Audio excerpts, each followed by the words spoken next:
Good morning, everyone.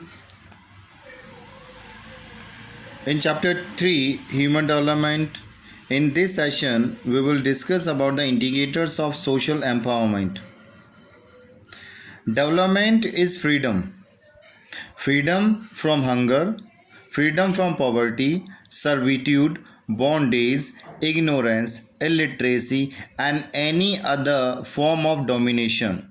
Freedom is not a small word which can be explained by a one freedom from something. This include each and everything.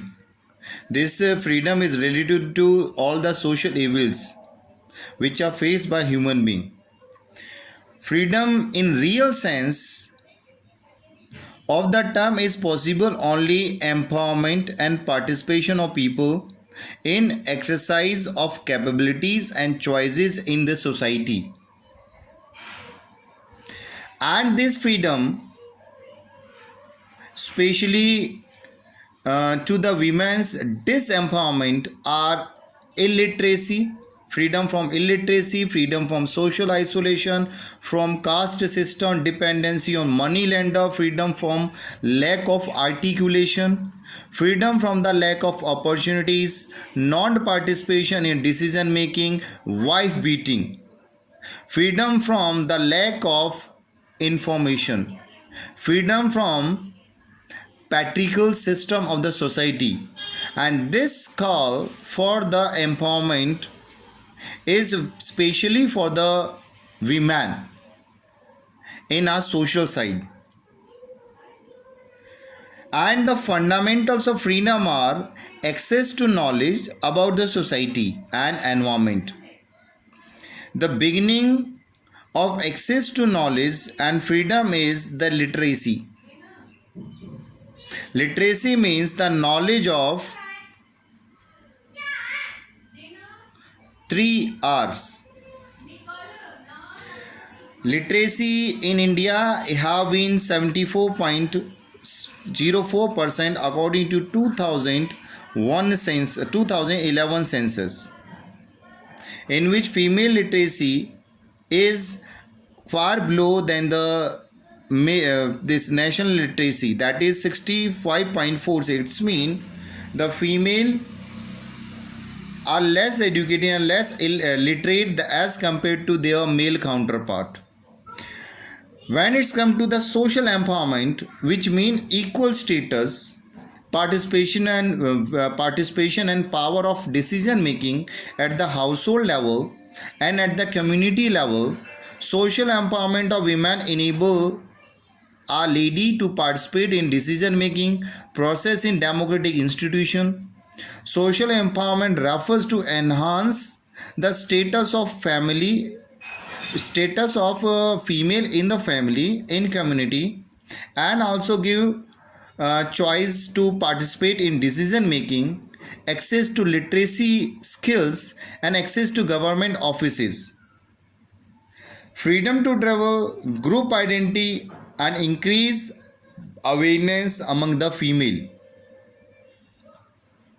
Social empowerment of female is necessary because this refers to create an enabling environment through which various affirmative development policies programs for development of women, beside providing them easy and equal access to all the basic minimum services, as to enable them to realize their full potential.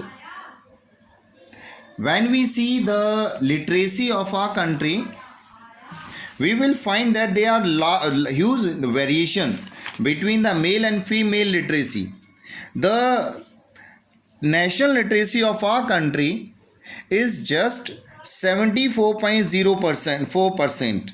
But female literacy is far lower than this. This is 65.46%. When we go through all the literacy rate of females among all the states, it is lower than the national literacy and far lower than the male literacy. Even the state Kerala, which have highest literacy rate in the country, this is 93.91%, but national this female literacy is only 91.98%. And in the state Bihar, where the female literacy is 63.82%, literacy, total literacy is 63.82%. On other hand, same in the same state, this female literacy is only 53.33%, means half of the population in these states is very low. When see the state of Jammu Kashmir, Rajasthan, Uttar Pradesh, Bihar, Arunachal Pradesh, Andhra Pradesh. In all these states, female literacy or the condition of female education is far poor as compared to other states. And it's not like that the other state having the good literacy among the female. That is also in poor condition. The national policy of empowerment of women, which visualize certain indicators to social empowerment of women, policy intend to ensure equal access to education for women and girls. Sarv Shiksha Abhiyan, Education for All campaign is the campaign which have been initiated by government to provide facility of education to accessibility to education by all. But this especially focus and this program intend to ensure equal access to education for women and girls.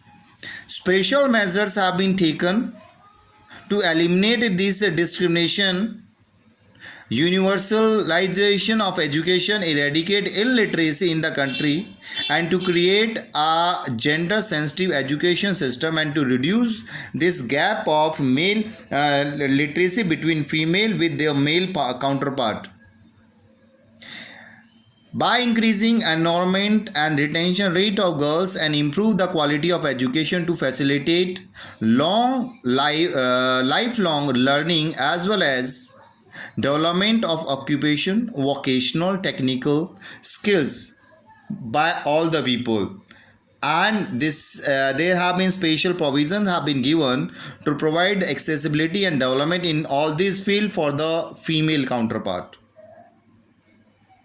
So therefore the education for all to improve the literacy, there are holistic approach have been adopted, which include nutrition and health services have been adopted, and special attention have been given to the need of people for education at all the stages of life.